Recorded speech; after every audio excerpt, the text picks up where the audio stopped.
এবার একটা বিয়ে শাদী করে স্ত্রী সন্তান নিয়ে সুখে শান্তিতে বসবাস করো, আমাদেরও শান্তিতে একটু থাকবার দাও। তোদের শান্তিতে থাকা নিয়ে আমার তো কোনো আপত্তি নেই রে বুঝলু ঠেটা, কিন্তু আমাকে বিয়ে করার উপদেশ তোকে কে দিতে বলেছে রে শুনি?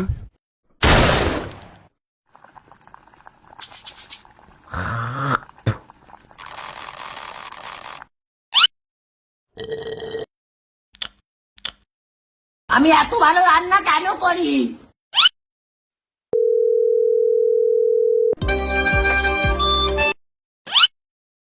হ্যালো, হ্যালো হ্যালো, কে? তোর শ্বশুর। ব্রেকিং নিউজ, দেশে কারেন্ট না থাকার কারণে এসএসসি পরীক্ষার্থীরা পড়াশোনা করতে পারতেছে না। জানা গেছে সন্ধ্যা হলে এই কারেন্ট চলে যায়, তাই সাদিয়ার রূপের আলোতে পড়াশোনা করে এসএসসি পাশ করতে চায় যুবকরা। এরকম তথ্য উঠে আসে ভুয়া টিভির কাছে। বিস্তারিত সাকিব হোসেন।